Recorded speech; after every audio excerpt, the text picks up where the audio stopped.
والله ما طلعت شمس ولا غربت.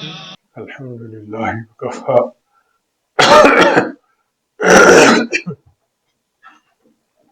وسلام على عباده الذين اصطفى اما بعد.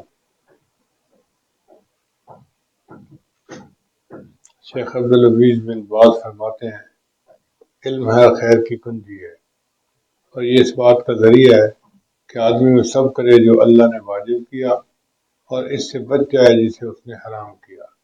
بس نہ ایمان درست ہوتا ہے، نہ عمل، نہ جہاد، اور نہ ہی جد و جہد جب تک کہ علم کی بنیاد پر نہ ہو. ابن قیم رحمۃ اللہ علیہ فرماتے ہیں عمل صالح کی روح نیت کی پاکی. بندہ جو کام بھی کرے اس کی نیت کے اندر اخلاص ہونا چاہیے.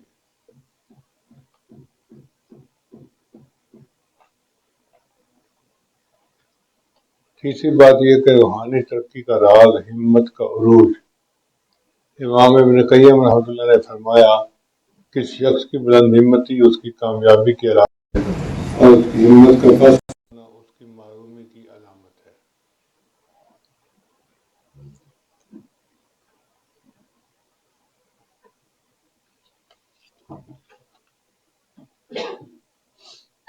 نفس کی ابتدا تزکیہ نفس کے جہاد سے.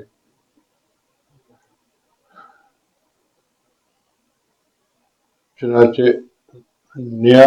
دنیا اور شیطان تیرے بیرونی دشمن ہے، جبکہ تیرا نفس تیرا اندرونی دشمن ہے. اور جہاد کی سنت یہ ہے کہ بندہ سب سے پہلے اپنے نفس کے ساتھ جہاد کرے، پھر بیرونی دشمن کے خلاف سپارہ ہو. نفس پرستی چھپا ہوا شرک ہوتا ہے. امام ابن قیم رحمۃ اللہ فرماتے ہیں توحید اور خواہش نفس کی پیروی ایک دوسرے کی ضد ہے.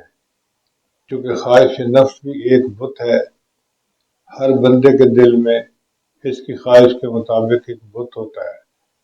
اللہ تعالیٰ نے اپنے رسولوں کو صرف مجسم بتوں کو توڑنے کے لیے نہیں بھیجا، بلکہ اصل مقصد یہ ہے کہ دلوں میں چھپے ہوئے بتوں کو توڑا جائے اور صرف اسی کی عبادت کی جائے، اس کا کوئی شریک نہ بنایا جائے.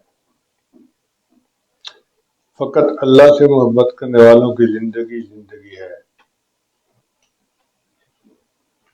چنانچہ اصل زندگی وہی ہے جس نے اللہ سے محبت کی، اس کی روح اس کی طرف مائل ہو گئی، دل اس سے مطمئن ہو گیا، اس کے قریب سے مانوس ہوا اور اس کی محبت میں لطف پایا. دل میں ایک بکھراؤ ہے جسے صرف اللہ کی طرف سے رجوع ہی سمیٹ سکتا ہے. اس میں ایک وحشت ہے جسے صرف اللہ کی انسیت ہی دور کر سکتی ہے. دل میں ایک غم ہے جو صرف اللہ کے ساتھ اجتماع اور اس کی طرف بھاگ کر آنے والوں سے دور ہوتا ہے. دل میں حسرتوں کی آگ لگی ہوئی ہے جسے صرف اللہ تعالیٰ ہی بجھا سکتے ہیں. راحت تک پہنچنے کا راستہ مشقت. یہ بات تو پکی ہے کہ انسان جو کوئی چیز حاصل کرنا چاہے اسے محنت کرنی پڑتی ہے، مشقت اٹھانا پڑتا ہے. ہم دعا کرتے ہیں کہ اللہ تعالیٰ ہمیں محنت اور مشقت کے ساتھ آگے بڑھنے کی توفیق عطا فرمائے اور کمی کوتاہی سے اللہ ہمیں معاف فرمائے. وآخر دعوانا ان الحمد للہ رب العالمین.